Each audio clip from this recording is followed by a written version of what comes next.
wait 1 minute, please. If there are questions, everybody, please go to the mic. Right of room, thank you. Thank you, Jessica. Please introduce yourself. Good afternoon, everyone. I'm Jessica Zita. Can you spell that? Z-I-T-A. Should I continue? And in lieu of any questioning, I will be making this statement on behalf of Lisa Banfield. We are coming up on 3 years since this harrowing event tore apart this community, this province, and deeply shook the entire country. This community has experienced unimaginable and horrific loss and devastation. There are many for which the pain will outlast time, and our thoughts will always remain with them. It should be no secret to anyone that my concerns the last 3 years have been focused on Ms. Banfield. Ms. Banfield lost everything short of her life the day of the mass casualty. She emerged from the woods that morning to a new life. Her abuser was gone, but she was about to enter a new world of terror. And you all know what happened after that.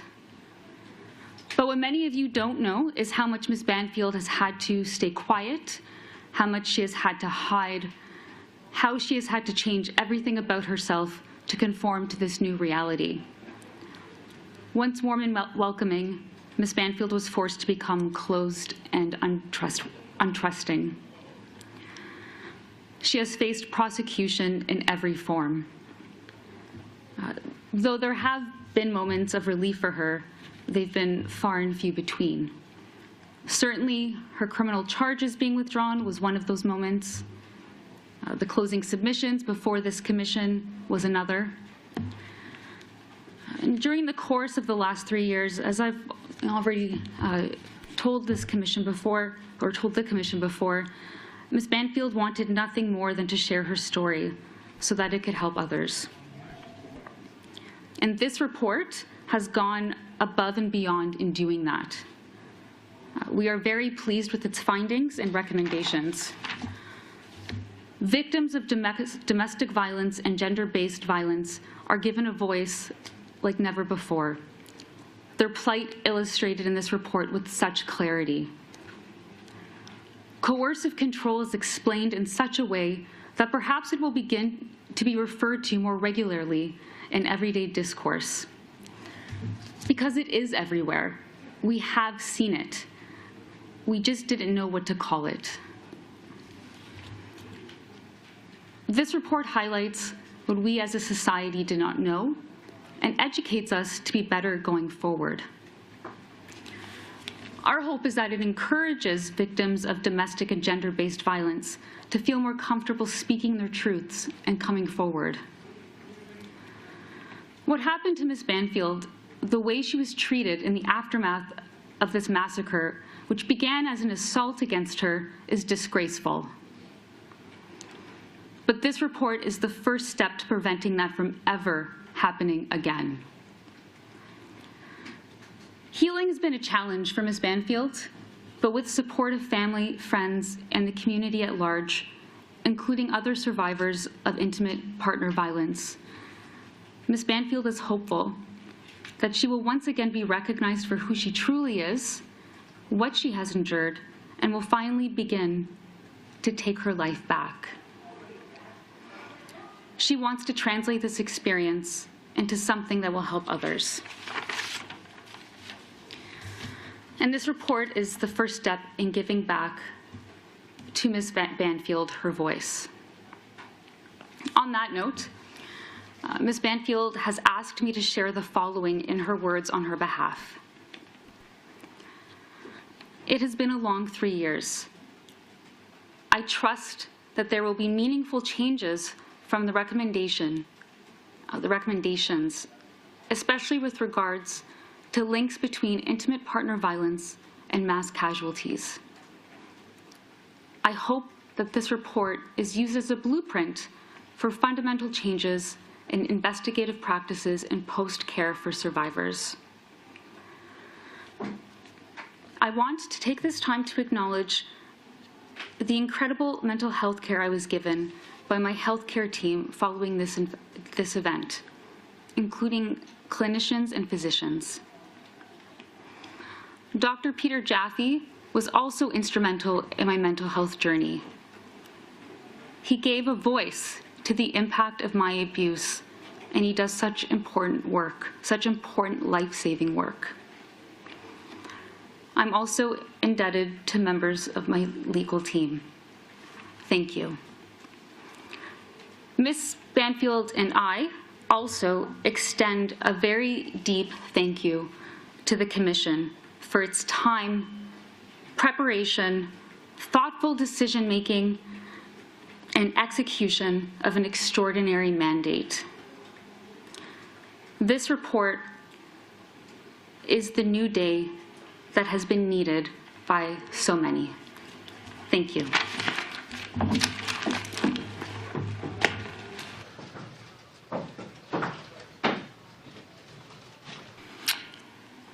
Thank you for having me up here to speak.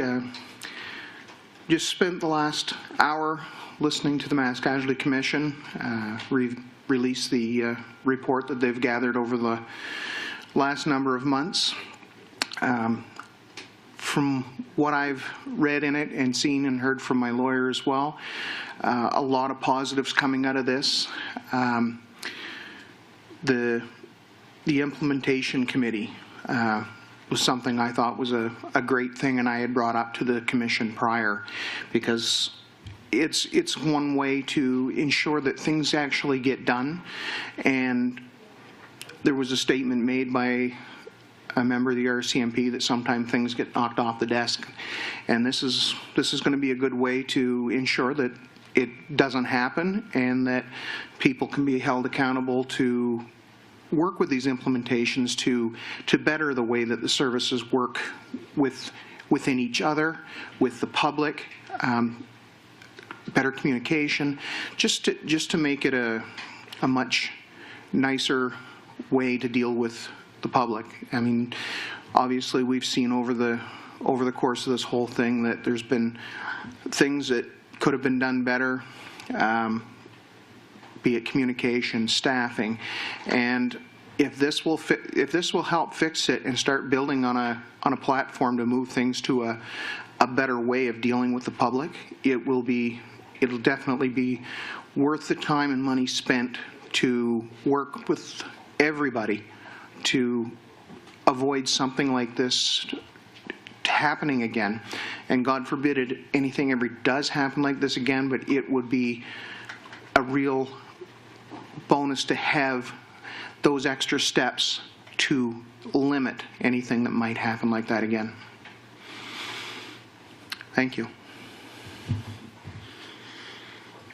How are you feeling overall, Scott? Well, I know that nothing can be changed that's happened, and regardless of what reports put out by any group, not everybody will be happy, but I'm happy to the fact that people were heard and there's positive outlook on changes actually happening. So it's, Commissioner McDonald said, like it's a blueprint, and that is a fantastic place to start. You have to start somewhere if you're going to change it, and it's a positive spin for the start. Scott, all the written words in the world aren't going to bring your brother back, but does this report do some justice for his memory? It does, because it's going to change. It's going to make changes for things. You're right. Nothing will bring my brother back or any of the other people that we lost in this horrible ordeal. But we have to take and move things forward, and at least if we can get the positive side of this and move things forward, it will, that these people didn't lose their lives for nothing. It's going to, if it makes a positive change that's nationwide, it'll be appreciated, I know, by families. Please use the microphone on the right of the House, please, if you have any questions. Thank you. Do you think it will make the positive change? You keep saying if it makes the positive change. Once with what's been in the past, I think everybody's always going to have that bit of skepticism about whether it'll get done properly or not. But I'm looking at this implementation committee, and that should eliminate that. So I'm hopeful, with everything I've heard so far, that it will make a lot of change and positive change in the way things are going to be done, and training and all that in the future. The Commission has recommended that there be 2 spots on that implementation committee for family members or survivors. Is that something that you'd be interested in?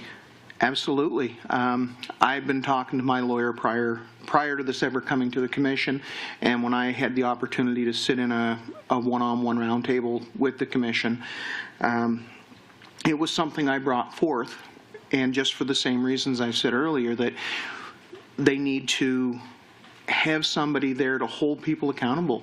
If there's no one there, you can tell anybody anything you want, but if there's a body to hold them accountable and bring the stuff to show them, then at least there's that positive side of it. There's no sneaking away from anything. I think you probably only received the report yesterday. How much of it have you had a chance to read? It's more than 3,000 pages. Very little, but thankfully my lawyer has done a lot of work. He's given me the high-level overlook of it, and now it's going to be a matter of starting to look more into it to see all the recommendations and what all the plans are for, like, the implementation committee, if there's time frame set up for when these different things they would like to see done.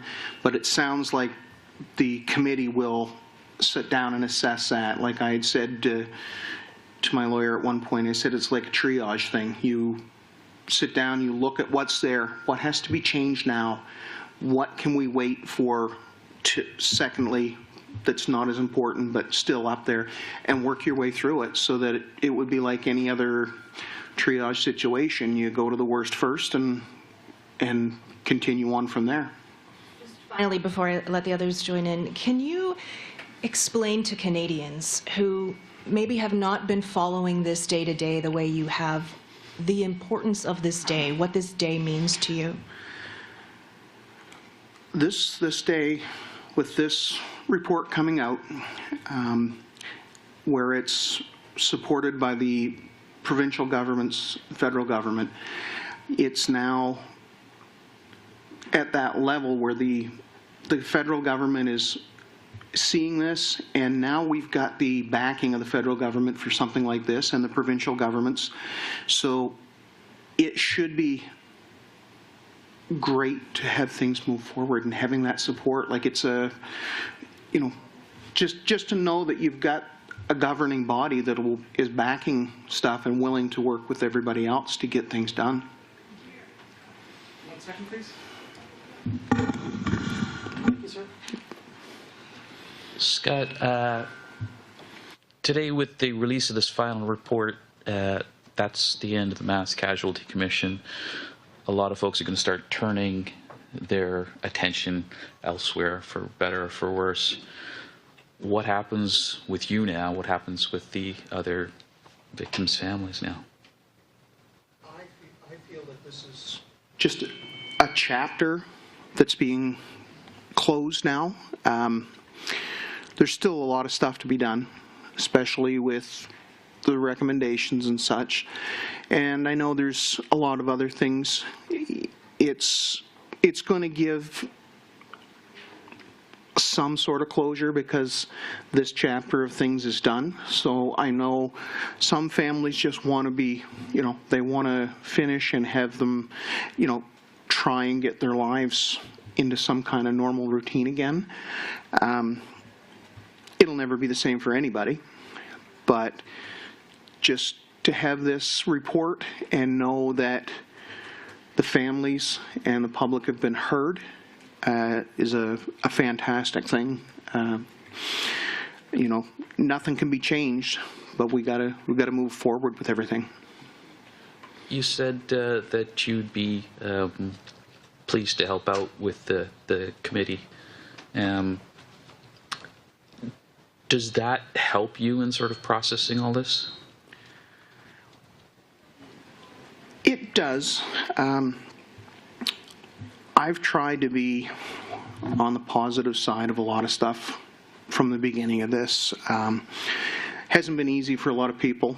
I know a lot of the family members that I've met through this ordeal. You know, they're never going to be the same ever. I work in the federal law enforcement system as well, and I mean I deal with the ones that have caused the issues for a lot of people. So I mean I've seen a lot of that too, and it's, you know, we just need to get this fixed. I mean, there's just so much that can be changed. I know it can't be changed overnight, but, you know, this is the start. So, new chapter. One last quick one. You mentioned you're a triage of things. What to your mind is the, you know, you said start with the worst and then go on from there. What to your mind is the worst? Where do you start? What's the most important? I think a big thing right now would be the communication piece. I know there was lack of communication between interagencies, first responders, the public, and the victims and the families, survivors. Some of that communication, especially the communication within the agencies, would have made a huge difference just with that. Moving on to being part of that, I guess, the Alert Ready system. Now, I know they've been using that a lot since then, and I think it's great, but I think it still needs more work. I had met at one point during the commission with a gentleman who helped develop the system in Australia, and he was telling us a lot of different stuff, like personally while we went out for supper, and just the stuff that could be changed and added to that system to make it more robust and more user-friendly, I guess. Not necessarily user-friendly, but available for the public, and make it a better system for the public, because there's different levels of alerts that they can put out, and some of it yes, intrusive, like what we receive now, some of it non-intrusive, so you can get a message and it'll, you know, let you know certain details. And I've said since the beginning, I mean, people are always looking to, well, when do we use it? Well, if you've got a situation that you feel is needing that alert, put it out, and you can always close it up, shut it down afterwards if things have changed. You know, you can, or put a non-intrusive out, and if it needs to be pushed up to an intrusive alert, at least people are getting that, and it's not just something out on Twitter or a news feed, a media feed of some sort that not everybody's going to follow. Thanks for doing this, Scott. Hello, Adrian Blanc with Radio Canada. You had the chance of saying a few words to the Prime Minister. Would you mind sharing with us what you wanted to tell him? I managed to talk to Mr. Trudeau just for a few short minutes, just to try and set up even a Zoom meeting or something, just to have conversation with him. That'll revolve around a lot of this stuff here. I'm not 100% sure what I'll have to say, but I know there's some questions and such forth that I'm going to be working with to see if I can, you know, it'll be stuff that hopefully, if I can get this meeting, which I'm hopeful of, you know, the old saying, put a bug in his ear, and that'll, you know, that's what I'm hoping for of meeting with Mr. Trudeau. What do you think the message is for the memory of your brother today? Well, I think everybody, I mean, I would hope that everybody takes away that we've lost loved ones and friends, and that if, anybody, we lose anybody, it's not easy. But if something positive can come out of this, like I've said to a number of people that I've become very close friends with, it's a horrible way to make some new friends, but at the same time, I've made some very close friends, and it's a different bond than you would make with a lot of different people, because you share something so personal that I tried to take something positive out of this with such a negative situation, and those are the positives that are going to come out of this report, and the friends that I've made. I'm looking at something that's being positive, because it's been so negative. And I know some people do that, and you don't have to respond, but some people think of their loved one who passed. And in such a day like this, what would you say to your brother?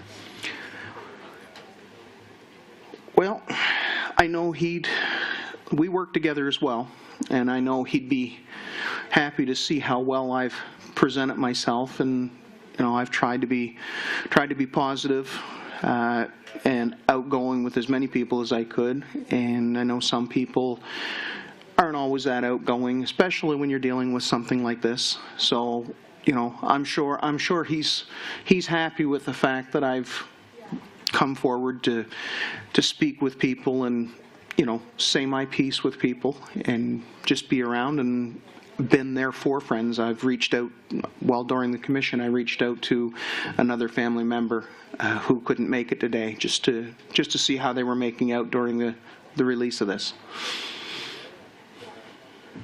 Hi, Kathleen from CBC. I just have one question. As you know, there were some people, in power in that room, including the Prime Minister, the head of the RCMP, other people from government.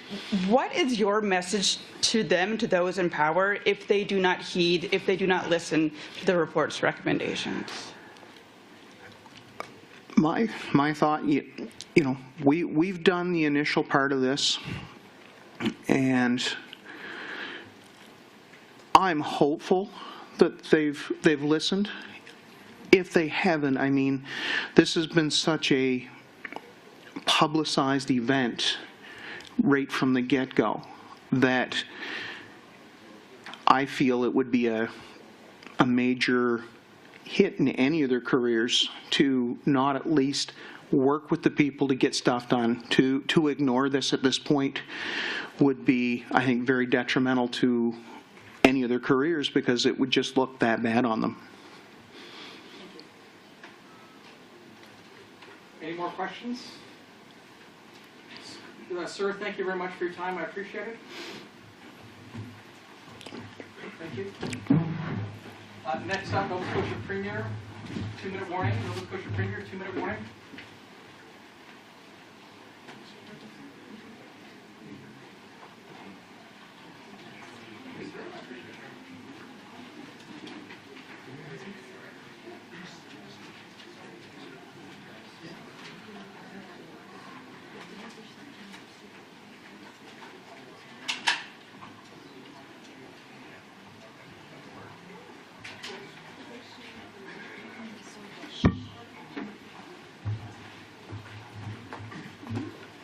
Wait, sir. Wait, good evening.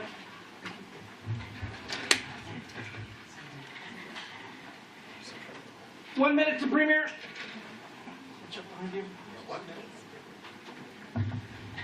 Premier, when you get in there, we're just going to check your microphone. Thank you, sir. All yours.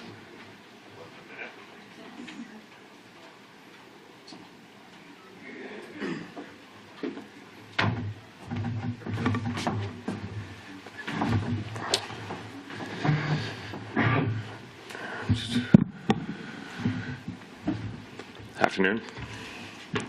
Tim Houston, Premier of Nova Scotia. Good? Sounds good. Good afternoon, everyone. What a day. Certainly, first off, I just want to say our hearts are with the families. It's been such a the emotions of the last 3 years, I guess, the lows that they've experienced, and just to be here with them today was really important to me personally, and it's important for the province. So, they're never far from my thoughts and from my heart. So. It was nice to see some of them today and chat with them. But a significant day with the tabling of a report, so I'm happy to take any questions.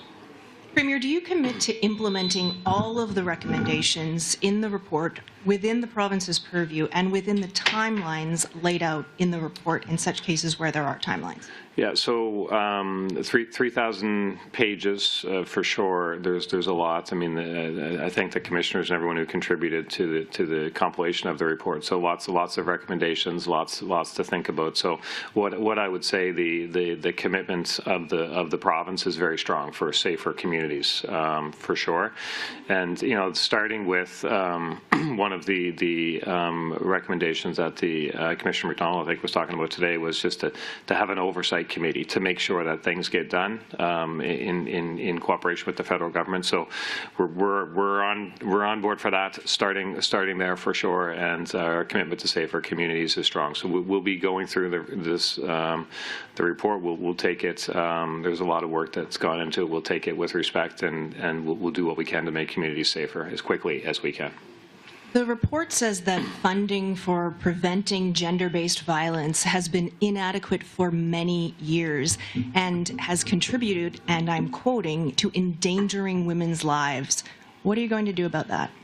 Yeah, so we'll take, certainly we work with a number of groups and not-for-profits and listen to people, Nova Scotians, every single day. So, we want to address that. I know we have a few projects we're funding at the moment, I think, but I guess what I would say is there was a lot of talk from the commissioner today, which really caught my attention, and it was just about the needs around gender-based, but the needs around rural, supporting rural as well, across the urban bias and things like that. So what I would say is we take this report and take it very seriously. We have a great respect for the findings of the report and what is possible to make our communities safer.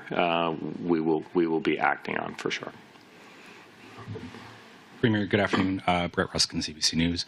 It's still very early in the formation of different programs for mental health support, but one of the recommendations in the report says that the federal government should be providing money to the province of Nova Scotia for a mental health program, and that amount should equal the amount of subsidy that the country that federally provides Nova Scotia for the cost of RCMP policing. How much is that cost? I mean, look, we'll go through. There's a number of recommendations in the report, specifically around funding, specifically around cooperation with the federal government. I did have a chance, to speak to the federal ministers and also the Prime Minister, and assure them that we're in Nova Scotia. We're committed to safer communities. We're committed to acting on the recommendations, and I believe they are as well. So all of these things. There's a financial cost to them. To every one of these implementations, but that financial cost, I mean, we only put that in perspective of the emotional cost, the cost of feeling safe in your communities, the value of that. So I think what I would say on behalf of the province is, we're committed to working through the recommendations. We're committed to working through the federal government. We'll work on the funding arrangements, but the funding arrangements will never outstrip the public safety element of it. One other question falling kind of directly into the provincial mandate, and one of the earliest deadlines is a May 1st deadline for a mental health support network for those counties, for those communities affected, Colchester, Cumberland counties, by May 1st. Is that something that the province will provide, can provide? I did speak to a few community members this morning, and they've already shared some ideas with me on what's possible. So we'll have those discussions. I guess what I would say is we'll work as quickly as possible. I mean, this process, we're almost 3 years, almost a year now on this particular process of it. So there's a lot to consider. And to give it the appropriate time, to give it the respect that it deserves on the consideration, we'll do that as well. But there's only a desire to move faster for quicker communities, or faster for safer communities. Premier, you expressed some criticism about the process involved in the inquiry in the early going. Are you satisfied now that things have gone the way they should, and that we have a good report here? Yeah, so I was always very focused and remain focused to this moment, and even in going forward from here on respecting the families, respecting their concerns, the need to get the answers that if we can get answers, we should get them. That's always been the guiding thing. So in the early days, as the inquiry was being started and stood up and stuff, I had some strong thoughts on some of the process around cross-examination and some of these types of aspects of it. So I think right now we have a report. We have a comprehensive report. I was encouraged by the words of the commissioners today. I accept their challenge to implement it. So we'll work through that report, and we'll do what we can. So I guess I have great respect for the amount of effort that's gone into this, and over the next days and weeks we'll certainly be working with the families to get their thoughts, and make sure that we're keeping them center of our thoughts as well. Last question, please. We have to do a swap after this. Thank you. Okay, Premier, this report is very critical of the RCMP. How do you see the role of the RCMP in Nova Scotia right now? I think the whole question about policing, the whole question about rural policing is centered to this discussion. So we'll work through the recommendations. Our only objective is to make sure that people are safe in our communities. So how we're policed, how law enforcement personnel are trained, those are big discussions to have, and we're anxious to have those discussions. So, thanks so much, everyone.